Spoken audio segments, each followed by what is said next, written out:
الحمد لله نحمده ونستعينه ونستغفره ونؤمن به ونتوكل عليه ونعوذ بالله من شرور أنفسنا ومن سيئات أعمالنا من يهده الله فلا مضل له ومن يضلله فلا هادي له ونشهد أن لا إله إلا الله وحده لا شريك له ونشهد أن سيدنا وسندنا وشفيعنا وحبيبنا ومولانا محمد وبارك وسلم.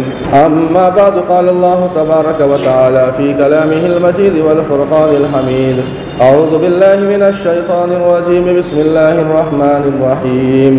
إنما النسيء زيادة في الكفر يضل به الذين كفروا يحلونه عاما ويحرمونه عاما ليواطئوا عدة ما حرم الله فيحلوا ما حرم الله. وقال أيضا في موضع آخر: وكذلك جعلناكم أمة وسطا لتكونوا شهداء على الناس. وعن أبي هريرة رضي الله عنه قال: قال رسول الله صلى الله عليه وسلم: لا عدوى ولا طيرة ولا هامة ولا سفر، أو كما قال عليه الصلاة والسلام. صدق الله مولانا العظيم وصدق رسوله النبي الكريم، ونحن على ذلك لمن الشاهدين والشاكرين، والحمد لله رب العالمين.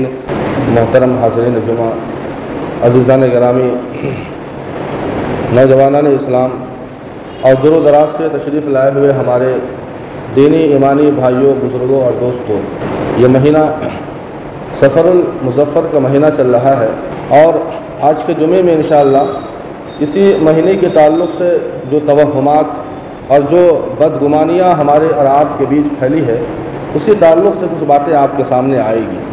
لیکن ان توہمات اور بدگمانیوں کو، بدعقیدتیوں کو بیان کرنے سے پہلے دو تین اہم مسائل جو وضو اور نماز کے تعلق سے، جن مسائل میں ہم اور آپ بہت کوتاہی کرتے ہیں، اور بعض دفعہ بلکہ اکثر ایسا ہوتا ہے کہ ہماری نماز بھی نہیں ہوتی ہے، تو ان چیزوں کا ہمارے لیے بہت ہی ضروری ہے کہ ہم اور آپ خیال رکھیں. دو تین باتیں میں انشاءاللہ بیان کروں گا، اور اس کے بعد پھر سفر کے مہینے کے تعلق سے ہی وہ ساری باتیں آپ کے سامنے آئے گی. سب سے پہلی بات تو یہ ہے کہ ہم اور آپ جانتے ہیں جو مردوں کا سطر ہے وہ ناف سے گھٹنے تک ہے، اور سطر کا مطلب یہ ہوا کہ ان حصوں کا چھپانا ہر حال میں ضروری ہے. نماز میں اگر ان حصوں میں کا اگر چوتھائی حصہ کسی عضو کا کھلا رہا 3 مرتبہ سبحان اللہ کہنے کے بقدر، یعنی ایک رکن ادا کرنے کے بقدر، تو ہماری اور آپ کی نماز فاسد ہو جاتی ہے. اتنا تو ہم اور آپ جانتے ہیں. اب دیکھیے، ہوتا یہ ہے کہ جو حضرات بہت چست کپڑا پہنتے ہیں، شرٹ اور پینٹ، اور خاص طور سے جن کا شرٹ چھوٹا ہوتا ہے، تو عموماً رکوع اور سجدے میں کئی بار ایسا دیکھا گیا کہ رکوع اور سجدے میں وہ جاتے ہیں تو وہ پیچھے کا جو حصہ ہے، کمر کے پاس کا حصہ جو صدر میں داخل ہے، وہ کھلا رہتا ہے، اور پورا رکوع اور جب تک سجدہ اور رکوع کیا جاتا ہے وہ کھلا رہتا ہے. تو ہم اور آپ اس بات پر دھیان دیں کہ یا تو ہم اور آپ اس حصے جو شرٹ ہے ہمارا کچھ بڑا ہونا چاہیے تاکہ وہ حصہ نماز میں کھلا نہ رہے. جو سطر میں داخل ہے، جو ناف سے گھٹنے تک جو مردوں کا سطر ہے اس میں داخل ہے، اگر وہ کھلا رہتا ہے 1/4 تو وہ نماز نہیں ہوگی. اسے ہم اور آپ جانتے ہیں. بہتر یہ ہے کہ آدمی نماز کے وقت میں آدمی جو بھی عام حالات میں جو لباس پہنتا ہو، لیکن کم از کم نماز کے وقت جب آوے، اگر اس طرح کا اندیشہ ہو کہ ہمارا سطر کا حصہ کھل جاتا ہے نماز میں، تو ہم اور آپ جب نماز کے لیے آوے تو ایک کرتا رکھے اور شرٹ اتار کے وہ کرتے کو پہن لے، پینٹ نیچے میں ہے، تو اس سے یہ ہے کہ کسی طرح کی کوئی نماز میں دقت نہیں ہوگی. ایک بات تو ہم اور آپ یہ رکھیں. دوسری بات، وضو کے اندر کئی لوگوں کو یہ دیکھا گیا کہ وضو کرنے میں بھی ان کو بہت الرجی ہوتی ہے، اور ایسا لگتا ہے کہ وہ اپنے چہروں کو جنہیں دھویا جاتا ہے اس سے صرف وہ مسح کر لیتے ہیں.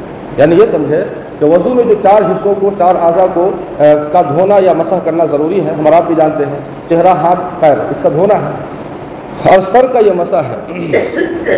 تو جن حصوں کو دھویا جاتا ہے، یعنی ہاتھ کو دھویا جاتا ہے، چہرے کو دھویا جاتا ہے، پیر کو دھویا جاتا ہے، لیکن عموماً کئی لوگوں کو یہ دیکھا گیا کہ وہ ان حصوں کو دھوتے نہیں ہیں، صرف پوچھ لیتے ہیں.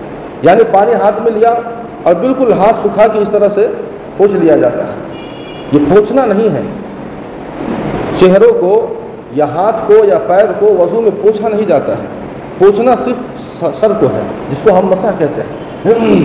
نتیجہ کیا ہوگا کہ آپ کا وضو نہیں ہوا، اور جب وضو نہیں ہوا تو پھر ہماری نماز کہاں سے ہوگی؟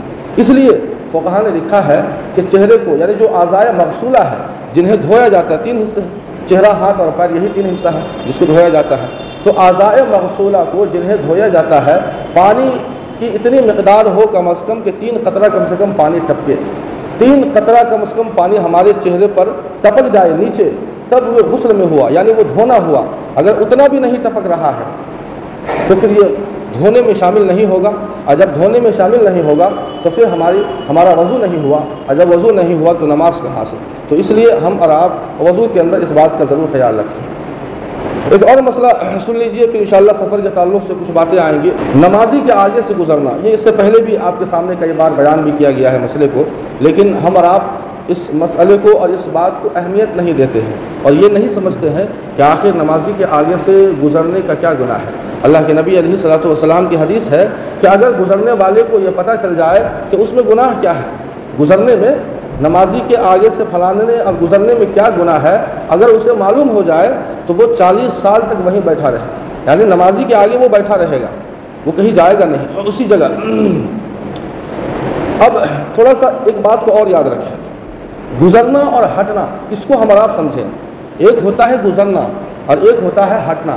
گزرنے کے لیے جو لفظ آتا ہے، جو احادیث کے اندر، جو عربی کے اندر، اس کے لیے آتا ہے لفظ مرور، اس کے معنی گزرنا، اور گزرنے میں آر پار شامل ہوتا ہے، ایک پار سے دوسرے پار۔ یہ ہوا، مان لیجیے ایک سامنے ہمارے مؤذن صاحب نماز پڑھ رہے ہیں، اب کوئی اس پار سے اس پار آ جائے، یہ ہوا گزرنا، یا اس پار سے اس پار، یہ گزرنا ہوا۔ اور ایک ہوتا ہے ہٹنا۔ ہٹنے کا مطلب یہ ہوا کہ مان لیجیے ہمارے سامنے کوئی بندہ نماز پڑھ رہا ہے، اب بالکل اس کے سامنے ہم بیٹھے ہوئے ہیں، اور اس کے بعد ہم ہٹ جا رہے ہیں، سائڈ ہو جا رہے ہیں، سائڈ ہو کے نکل گئے، یہ ہوا ہٹنا۔ میں یہ فرق کیوں بتا رہا ہوں؟ میں فرق اس لیے بتا رہا ہوں کہ دونوں کے احکام بھی الگ ہیں، عام طور پر ہم آپ نہیں سمجھتے ہیں۔ گزرنے کا تو ہم آپ جانتے ہی ہیں کہ گزرنا یہ بالکل غلط ہے، نہیں گزرنا چاہیے نمازی کے آگے سے، اور میں نے آپ کو بتایا وہ حدیث، اس آدمی کو پتہ چل جائے کہ کتنا بڑا گناہ ہے نمازی کے آگے سے گزرنا، تو وہ آدمی وہیں بیٹھا رہے گا 40 سالوں تک۔ تو گزرنا تو بہرحال یہ منع ہے، لیکن ہٹنا، نمازی کے آگے اگر کوئی بیٹھا ہوا ہے تو بہتر تو یہ ہے کہ اگر انسان کے پاس وقت ہے تو اس نمازی کا انتظار کرے، جب وہ سلام پھیر لے تب جائے۔ لیکن اگر جلدی میں ہے تو وہ اگر دائیں بائیں اگر ہٹنا چاہے تو وہ ہٹ سکتا ہے۔ یہ ہٹنا گزرنا نہیں ہوا، یہ ہٹنا گزرنا نہیں ہوا، گزرنا الگ ہے، ہٹنا الگ ہے۔ لیکن ہٹنے میں بھی بہتر یہ ہے کہ نمازی کا انتظار کرے، اس کے سلام کا انتظام کرے، جب سلام پھیر لے تب ہٹے۔ لیکن اگر کوئی جلدی میں ہے اور وہ ہٹ کر سائڈ سے گزرنا جانا چاہے تو وہ جا سکتا ہے۔ ایک اور مسئلہ سمجھ لیں کہ نمازی کے آگے سے کتنا آگے سے ہم گزر سکتے ہیں۔ عام طور پر ہم آپ سمجھتے ہیں کہ نمازی کے بالکل آگے سے نہیں گزر سکتے ہیں، جبکہ اس میں ایک مسئلہ یہ بھی ہے، ہم آپ سمجھے کہ نمازی کے کم از کم 3 صف کے اندر سے ہم گزر نہیں سکتے ہیں۔ 3 صف، مان لیجئے کوئی اس پچھلے صف میں نماز پڑھ رہا ہے اور یہاں سے اگر گزرنا چاہے تو یہ گزر سکتا ہے۔ 3 صف کم از کم 12 فٹ ہونا چاہیے، جہاں تک نماز میں اس کی نگاہ نہیں پہنچتی ہو اس کے آگے سے وہ گزر سکتا ہے، اور اس کے لیے جو مقدار ہے وہ 12 فٹ ہے، یا 3 صف جو ہے بیان کیا جاتا ہے، اتنا آگے سے وہ گزر سکتا ہے جہاں اس کی نظر نہیں پڑتی ہے۔ تو یہ گزرنا اور ہٹنا یہ بہت ہی اہم مسئلہ تھا، اس سے پہلے بھی حالانکہ بیان کیا گیا، لیکن ہم لوگ اس کا خیال نہیں کرتے ہیں، اس کا ہم آپ ضرور خیال رکھیں۔ لیکن ایک چیز اور یاد رکھیں، خاص طور سے نمازی حضرات، یہ تو نمازی کے آگے جو آدمی ہے اس کے لیے ہے، لیکن نمازیوں کے لیے بھی ہے۔ بعض نمازی تو ایسے ہوتے ہیں کہ جو مطلب گزرگاہ ہے، جو راستہ ہے، اس پر وہ نماز شروع کر دیتے ہیں۔ یہ راستہ ہے، مان لیجیے یہ جو جالی دی گئی ہے، آپ دیکھ رہے ہیں جالی، یہ جالی دینے کا مقصد ہی وہی ہے کہ اس کے پیچھے نماز پڑھی جائے، لیکن کچھ لوگ یہ کرتے ہیں کہ جو راستہ ہے، لوگ آئیں گے اور جائیں گے، بیچ راستے میں نماز شروع کر دیتے ہیں۔ آپ نے پورے نمازیوں کا راستہ بند کر دیا، تو اس کا بھی خیال کرنا ہمارے لیے ضروری ہے، ہم اور آپ راستے کو چھوڑ کر نماز پڑھیں۔ اور کچھ لوگ ایسے ہوتے ہیں، دیکھا گیا نمازیوں کا، کہ بالکل پیچھے صف میں نماز پڑھیں، آگے کی صف پوری خالی ہے، اب پیچھے کی صف میں نماز شروع کر دے، نتیجہ یہ ہوتا ہے کہ راستہ وہ بھی بند ہو جاتا ہے۔ یعنی نمازیوں کے لیے اتنا خیال کرنا ضروری ہے کہ اوروں کا راستہ بند نہ ہو، جانے آنے والے جو لوگ ہیں ان کا راستہ بند نہ کیا جائے۔ آپ آگے کہ جو صف خالی ہے، جہاں سے لوگ نہیں گزرتے ہیں، جو گزرگاہ نہیں ہے، جو راستہ نہیں ہے، آپ وہاں نماز پڑھیں۔ راستے پر برائے مہربانی آدمی کو نماز نہیں پڑھنا چاہیے، اس سے گزرنے والوں کو، جانے آنے والوں کو تکلیف ہوتی ہے۔ تو یہ 2-3 باتیں تھیں جو آپ کے سامنے بیان کرنا بہت ضروری ہے، جو متفرقات کے قبیل سے ہے۔ اب آئیے سفر کے تعلق سے کچھ باتیں ہمارے اور آپ کے سامنے آ جائے۔ یہ مہینہ سفر کا مہینہ ہے، اور سفر کے تعلق سے بات اس لیے کی جا رہی ہے کہ سفر یہ وہ مہینہ ہے، یہ اکلوتا وہ مہینہ ہے کہ جسے منحوس سمجھا جاتا ہے۔ تو سفر کے تعلق سے ہم کچھ باتیں آپ کے سامنے پیش کریں گے۔ قرآن پاک کی جو آیت میں نے آپ کے سامنے پڑھی ہے، اللہ فرماتے ہیں انما النسیء زیادۃ فی الکفر یضل به الذین کفروا یحلونہ عاما ویحرمونہ عاما لیؤتوا عدۃ ما حرم اللہ۔ ایک بات ہمارا آپ یاد رکھیں کہ کسی بھی چیز کو حلال کرنا یا حرام کرنا، حلال کرنا یا حرام کرنا، یہ اللہ کے اختیار میں ہے، یہ بندے کے اختیار میں نہیں ہے۔ انسان کے اختیار میں اتنا ہے کہ اللہ تعالیٰ نے جو چیزیں حرام کی ہیں یا جو چیزیں حلال کی ہیں لوگوں کو بتلا دے، یہ اتنا کام ہے، بتانے والے کے ذمے بس اتنا ہی ہے۔ لیکن حرام یا حلال بنانا یہ اللہ کے قبضے میں ہے، یہ انسان کے قبضے میں نہیں ہے۔ انسان کسی چیز کو نہ حرام بنا سکتا ہے نہ حلال بنا سکتا ہے، اس سے شریعت میں مداخلت ہے، اور انسان گویا شریعت کو بدل دینا چاہتا ہے۔ یہ ہمارے اور آپ کے بس میں نہیں ہے۔ ہمارے اور آپ کے بس میں اتنا ہے کہ جس چیز کو اللہ نے حرام کیا یا حلال کیا، ہم لوگوں کو بتلا دیں کہ یہ حرام ہے یہ حلال ہے، یہ انسان کے بس میں نہ۔ انبیاء جو ایک مقدس جماعت ہے، اللہ تعالیٰ نے ان کے اختیار میں بھی حلت اور حرمت کو نہیں رکھا ہے۔ آپ کو شاید یاد ہوگا اللہ کے نبی علیہ الصلوۃ والسلام نے ایک مرتبہ شہد کو اپنے اوپر حرام کر لیا تھا، تو اللہ تعالیٰ نے اپنے نبی کو تنبیہ کیا، یا ایھا النبی لم تحرم ما احل اللہ لک، اے نبی جس چیز کو ہم نے آپ کے لیے حلال کیا ہے، آپ کو اختیار نہیں ہے کہ اس حلال چیز کو اپنے لیے حرام کر لے۔ چنانچہ اللہ کے نبی نے قسم توڑ دیا، قسم کھا لی تھی کہ شہد نہیں کھاؤں گا، چنانچہ قسم توڑ کر اس کا کفارہ ادا کیا۔ تو معلوم یہ ہوا کہ انسان کے بس میں نہیں ہے کسی بھی چیز کو حلال کرنا یا حرام کرنا۔ اب یہ بات میں کیوں بتا رہا ہوں؟ جو میں نے آیت پڑھی ہے، اس آیت کے پس منظر میں شان نزول کے اندر کہ زمانہ جاہلیت کے اندر جو 4 محترم مہینے ہیں، ہم آپ بھی جانتے ہیں، ذی القعدہ، ذی الحجہ، محرم اور رجب، یہ 4 مہینے ایسے ہیں جو محترم مہینے ہیں، جو حرمت والے مہینے ہیں۔ یعنی ان مہینوں میں نہ زمانہ جاہلیت کے اندر جنگ و جدال کیا جاتا تھا، نہ قتل و قتال کیا جاتا تھا، لوگ اچھے کام کیا کرتے تھے، اور جب اسلام آیا تو اس کی حرمت کو باقی رکھا، اور آج بھی اس کی حرمت باقی ہے۔ قرآن نے اس کی حرمت کا اعلان کیا ہے کہ یہ وہ مہینے ہیں، 4 مہینے کہ جو بڑے محترم مہینے ہیں، بڑے معظم مہینے ہیں۔ ان مہینوں میں آدمی غلط کام نہ کرے، جنگ و جدال نہ کرے، قتل و قتال نہ کرے۔ تو اہل عرب کا جو ذریعہ معاش تھا وہ 2 ہی چیز تھی، ایک تو یہ تھا کہ تجارت، اور دوسرا لوٹ مار، جنگ و جدال، دوسرے کے حقوق لوٹنا، دوسرے کے مال کو لوٹنا، یہ 2 ہی ذریعے تھے جو ذریعہ معاش تھے۔ تو پورا سال یہ لوگ جنگ و جدال میں، قتل و قتال میں یہ مشغول رہا کرتے تھے، اور لوٹ مار کر کے جو لاتے اسی سے گزارا ہوتا تھا۔ لیکن اچانک انہیں 3 مہینہ مستقل روکا جا رہا ہے۔ 11 مہینے ہم اور آپ خوب کھاتے پیتے ہیں، لیکن جب رمضان کا مہینہ آتا ہے تو جو انسان 11 مہینہ خوب کھایا پیا، اور جب رمضان کا مہینہ آ جائے اسے 1 مہینہ کھانے پینے سے جب منع کر دیا جاتا ہے تو کتنا مشکل ہوتا ہے۔ اچھے صحت مند نوجوان آدمی روزہ نہیں رکھ پاتا ہے، نہیں رکھتا ہے، اس لیے کہ اسے عادت ہو گئی ہے۔ اسی طرح جب اہل عرب ان کو جب منع کیا جاتا تھا تو ان سے رہا نہیں جاتا تھا، اور لگاتار 3 مہینے اور وہاں 1 مہینہ رجب کا، یہ 4 مہینے رکنا گویا ان کے لیے بڑا بھاری پڑتا تھا۔ تو یہ جو 4 مہینے تھے، یہ 4 مہینے حرمت کے مہینے تھے۔ ان مہینوں میں اللہ نے منع کر دیا کہ تمہیں جنگ و جدال نہیں کرنا ہے، قتل و قتال نہیں کرنا ہے، لیکن یہ لوگ کیا کرتے تھے؟ 2 مہینہ تو رک جاتے تھے، ذی القعدہ ذی الحجہ رک جائے، اور جب محرم کا مہینہ آتا تو محرم کے بعد سفر کا مہینہ ہے، تو سفر کے مہینے میں وہ پھر نکلنے کی اللہ نے اجازت دی تھی کہ تم سفر کے مہینے سے نکل سکتے ہو۔ لیکن جب 2 مہینہ وہ جنگ و جدال اور قتل و قتال سے رک جاتے تھے تو ان کو رہا نہیں جاتا تھا، چونکہ ان کی گھٹیوں میں جنگ و جدال اور قتل و قتال سمایا ہوا تھا، تو وہ کیسے انتظار کر سکتے تھے؟ تو قبیلے کا جو سردار ہوتا وہ کھڑا ہوتا، اور کھڑا ہو کر وہ اعلان کرتا کہ دیکھو ہم نے مہینے کو چینج کر دیا ہے، مہینے کو ہم نے چینج کر دیا ہے، یعنی محرم کا مہینہ یہ حرمت کا مہینہ تو ہے، لیکن ہم پہلے سفر کے مہینے کو لے آتے ہیں اور محرم کو بعد میں کر دیتے ہیں۔ یعنی سفر کو، محرم کو سفر سمجھ لینا ہے، جو جس چیز کو, جس مہینے کو اللہ نے حرمت والا مہینہ کہا, محرم کا مہینہ, اسے یہ حلت کا مہینہ سمجھ لیتے تھے. اور سفر کا مہینہ جو حلال, جس میں اللہ نے حلال کر دیا تھا, جنگ و جدال, قتل و قتال جو بھی کرنا ہو, جو بھی تجارت جو بھی کرنا ہو کر سکتے ہو, اس مہینے کو وہ حرام سمجھ لیتے تھے. یعنی اس مہینے کو چینج کر دیا کرتے تھے, حرام کو حلال اور حلال کو حرام کر دیا کرتے تھے. اللہ تعالیٰ نے فرمایا انما النسیء زیادۃ فی الکفر یضل به الذین کفروا یحلونہ عاما ویحرمونہ عاما لیواطئوا عدۃ ما حرم اللہ. اللہ فرماتے ہیں کہ کسی چیز کو حرام کرنا یا کسی چیز کو حلال کرنا یہ انسان کے بس میں نہیں ہے. انسان کا کام ہے کہ جو حرام ہے, جو حلال ہے, اسے لوگوں کو بتلا دینا, اسے بنانا یہ انسان کے اختیار میں نہیں ہے. تو سفر کا جو مہینہ ہوتا تھا زمانہ جاہلیت میں, اس مہینے کو منحوس سمجھا جاتا ہے اور آج بھی منحوس سمجھا جاتا ہے. سفر کا مہینہ, آخر ایک بات اور یاد رکھیے, سفر کو سفر کیوں کہا جاتا ہے؟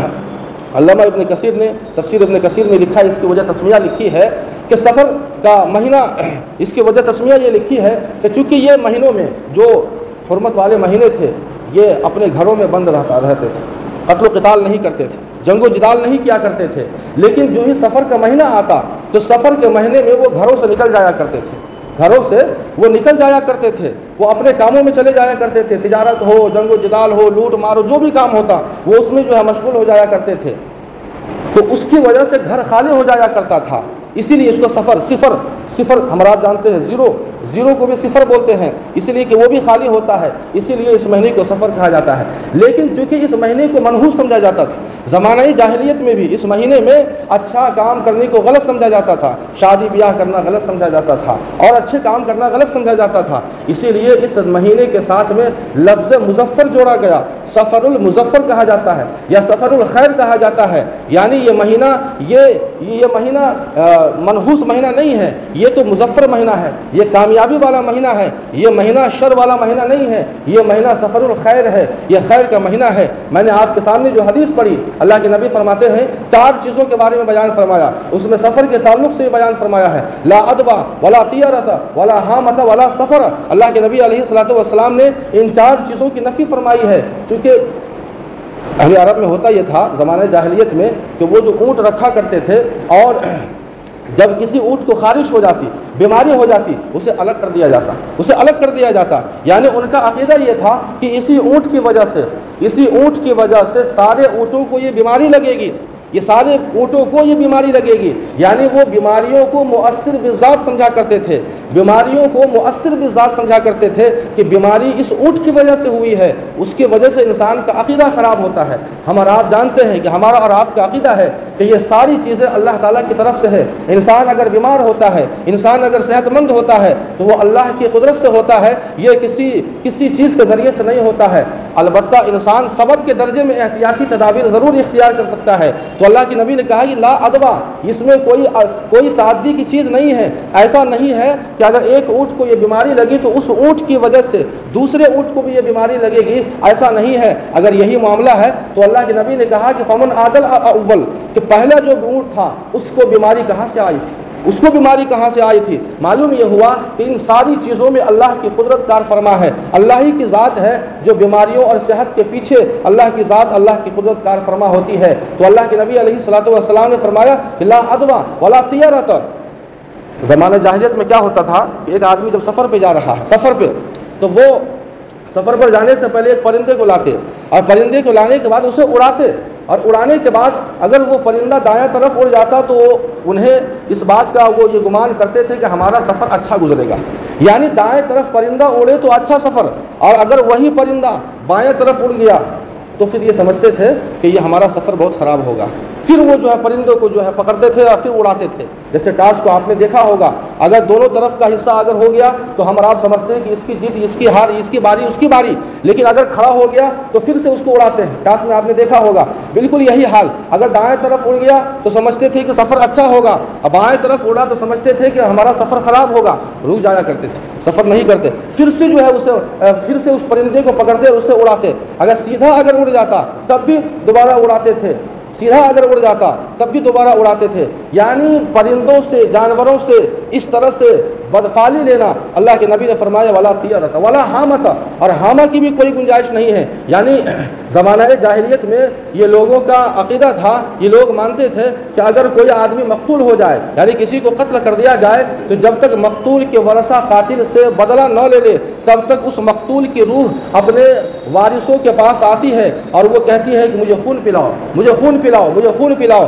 اللہ کے نبی نے کہا کہ ولا حامۃ، اور الو کے تعلق سے بھی آتا ہے کہ الو کی روح شکل بن جایا کرتی تھی، کئی بدفالیاں جانوروں سے پرندوں سے لیا کرتے تھے۔ اللہ کے نبی نے کہا کہ ولا حامۃ، یعنی کسی بھی جانور سے کسی بھی پرندے سے یہ بدفالی لینا یہ بالکل غلط ہے۔ ولا سفر، آخر میں اللہ کے نبی نے کہا کہ سفر کے مہینے کو منحوس سمجھنا یہ بھی اسلام میں نہیں ہے، اسلام اس بات کی اجازت نہیں دیتا کہ ہم اور آپ اس سفر کے مہینے کو منحوس سمجھیں۔ اور ایک بات اور یاد رکھیں کہ سفر کے مہینے کو منحوس کیوں سمجھا جاتا ہے؟ ذرا سوچنے کی بات ہے، ہم اور آپ سفر کے مہینے کو منحوس کیوں سمجھتے ہیں؟ اس مہینے میں اچھا کام کرنے کو غلط کیوں سمجھتے ہیں؟ شادی بیاہ کرنا کیوں غلط سمجھتے ہیں؟ اسی طرح نئی دکان اوپن کرنا کیوں غلط سمجھتے ہیں؟ یعنی اچھا جو بھی کام ہوگا اس کام کرنے کو ہم اور آپ سفر کے مہینے میں غلط سمجھتے ہیں، اس لیے کہ یہ مہینہ منحوس ہے۔ لیکن سب سے بڑا سوال ہے کہ آخر جو لوگ اس مہینے کو منحوس سمجھتے ہیں، آخر اس کے پیچھے ریزن کیا ہے، وجہ کیا ہے؟ تو آپ کو شاید یاد ہوگا کہ اللہ کے نبی علیہ الصلوۃ والسلام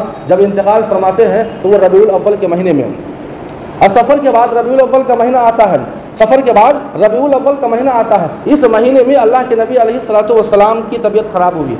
اب جو لوگ اس مہینے کو منحوس سمجھتے ہیں وہ خاص طور سے 13 دن شروع کے، یعنی سفر کی 1 تاریخ سے 13 تاریخ تک جو یہ 13 دن ہے، اس کو 13 تیزی کے نام سے یاد کیا جاتا ہے، اور یہ کہتے ہیں کہ ان 13 دنوں میں نحوست بہت تیزی سے پھیلتی ہے، ان 13 دنوں میں، اس لیے کہ اللہ کے نبی کو جو بیماری لاحق ہوئی، جو بخار آیا تھا، وہ ان 13 دنوں میں بہت تیز بخار ہو گیا تھا، اسی لیے اس مہینے کو یہ لوگ منحوس سمجھتے ہیں۔ اب سوال یہ ہے کہ کیا بیمار ہونا، بیماری کوئی نحوست کی چیز ہے یا نعمت ہے؟ ہم اور آپ جانتے ہیں، تفصیل کا وقت نہیں ہے، کئی بار ہم نے حدیث میں سنا کہ انسان جب کوئی بندہ، کوئی مومن بندہ بیمار ہوتا ہے تو اللہ تعالیٰ بخار اور اس بیماری کی وجہ سے اس کے گناہوں کو ختم کر دیتے ہیں اور اس کے درجات کو بلند کر دیتے ہیں، اور جب انسان بخار سے نکلتا ہے، بیماری سے نکلتا ہے، تو نیا خون، نیا جسم، نئی چمڑی، نئی زندگی اسے عطا فرماتے ہیں۔ تو بھلا بتلائیے کہ آخر بیماری یہ منحوس کہاں سے ہو گئی؟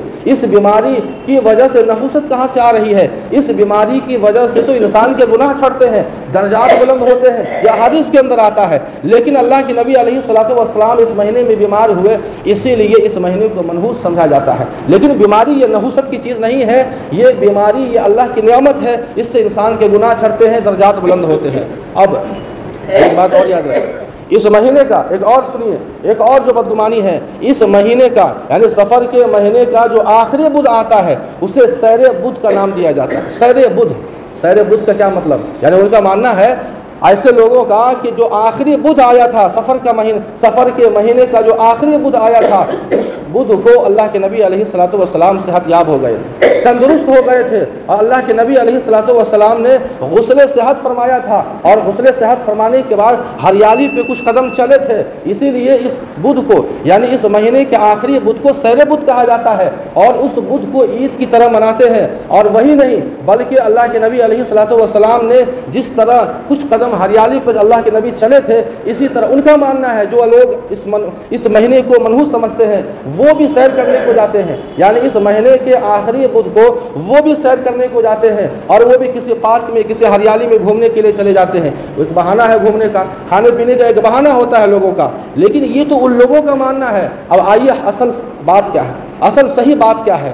جو احادیث کے اندر اور جو تواریخ کی کتابوں میں جو مورخین نے، جو محدثین نے جو بات لکھی ہے، جس بیماری کو بنیاد بنا کر اس مہینے کو منحوس سمجھا جاتا ہے، ایک اور حدیث جب یہ مہینہ شروع ہوتا ہے تو ایک حدیث جو موضوع حدیث جو پورے سوشل میڈیا کی زینت بن جاتی ہے، اور وہ اللہ کے نبی علیہ الصلوۃ والسلام کی طرف منسوب کر کے، جبکہ غلط حدیث اللہ کی طرف منسوب کرنے والے کے لیے اللہ کے نبی نے کہا کہ اس کا ٹھکانہ جہنم ہے۔ وہ کیا حدیث ہے؟ جو موضوع من گھڑت حدیث ہے، جو فرماتے ہیں کہ اللہ کے نبی کی حدیث ہے کہ جس نے مجھے سفر کے جانے کی خوشخبری دی، من بشرنی بخروج سفر بشرتہ بالجنہ، یعنی سفر کے مہینے کو اللہ کے نبی اتنا منحوس سمجھتے تھے کہ جس نے مجھے یہ کہا کہ اللہ کے نبی سفر کا مہینہ چلا گیا، میں اسے جنت کی بشارت دیتا ہوں۔ کتنی موضوع حدیث ہے۔ اب آئیے اصل بات سن لیجیے، وقت کم ہے۔ اللہ کے نبی علیہ الصلوۃ والسلام یہ کی جو بیماری ہے یہ اللہ کے نبی علیہ الصلوۃ والسلام ربیع الاول کے مہینے میں انتقال فرماتے ہیں۔ اس سے پہلے جو سفر کا مہینہ ہے،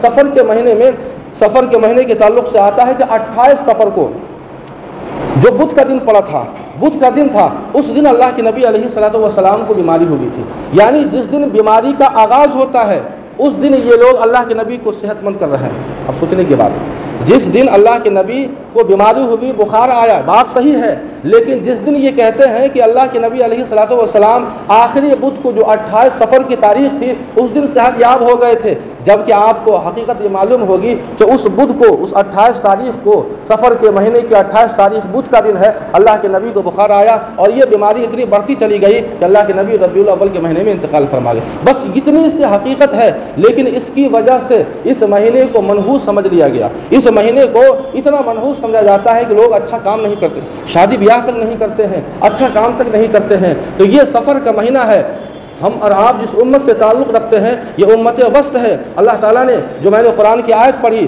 وَكَذَلِكَ جَعَلْنَاكُمْ أُمَّةً وَسَطًا، یہ امت وسط ہے، یہ امت معتدلہ امت ہے۔ ہم اور آپ شریعت میں ان باتوں کا اضافہ نہیں کر سکتے ہیں جس کا حصہ شریعت میں نہیں ہے، اور جو چیزیں شریعت میں داخل ہے ہم اسے نکال بھی نہیں سکتے ہیں۔ یہ امت وسط ہے، یہ امت معتدلہ ہے، یہ اعتدال کا راستہ اللہ تعالیٰ نے ہمیں دیا ہے۔ جو چیز جتنی ہے اور جہاں تک ہے اسے اتنا ہی بیان کرنا۔ اگر سفر کا مہینہ اتنا ہی منحوس ہوتا جتنا ہم اور آپ سمجھتے ہیں یا ہمارے اور آپ کے بیچ میں رہنے والے ایمان والے سمجھتے ہیں، تو بتائیے اس سفر کے مہینے میں بڑے بڑے کارنامے انجام دیے گئے ہیں۔ میں 2-3 کارنامہ بیان کر دیتا ہوں، اس کے بعد بات ختم ہو جائے گی۔ یہی وہ مہینہ ہے، یہ سفر کا مہینہ ہے۔ اگر یہ مہینہ منحوس ہوتا تو اس مہینے میں وہ بڑے بڑے کارنامے انجام نہیں دیے جاتے۔ حضرت ابو ہریرہ رضی اللہ عنہ، ہم آپ بھی جانتے ہیں، 5200 روایات ان سے مروی ہے، اور رئیس المحدثین صحابہ کے درمیان سب سے زیادہ حدیثیں بیان کرنے والے حضرت ابو ہریرہ۔ اسی مہینے میں وہ ایمان قبول کرتے ہیں، اور اتنا ہی نہیں، جس قبیلے سے وہ تعلق رکھتے ہیں ان کے قبیلے کے 70 سے 80 افراد نے اسی مہینے میں ایمان قبول کیا ہے۔ اور اتنا ہی نہیں، اللہ کے نبی علیہ الصلوۃ والسلام کا جب آخری دن آتا ہے، ایک شخص ہے جس نے نبوت کا دعویٰ کر دیا، اسود انسی، اس نے دعویٰ کر دیا کہ میں نبی ہوں، اور یہ وہ مہینہ ہے جس مہینے میں حضرت دویلی رضی اللہ عنہ کو اللہ کے نبی نے کہا کہ جاؤ اس جھوٹے مدعی کو قتل کرو۔ اتنا بڑا کارنامہ انجام دیا اسی مہینے کے اندر۔ اور آپ کو میں بتلاؤں کہ اللہ کے نبی نے کس طرح کی فتح ہونے کی پیشن گوئی کی تھی کہ ایک وقت وہ آئے گا کہ قیصر و کسریٰ فتح ہوگا۔ چنانچہ آپ کو معلوم ہوگا کہ 16 ہجری کے اندر جب حضرت عمر فاروق رضی اللہ عنہ کی حکومت آتی ہے تو کسریٰ کا علاقہ فتح ہوتا ہے، جو اس وقت کا سپر پاور تھا۔ تو آخر بتلائیے کہ یہ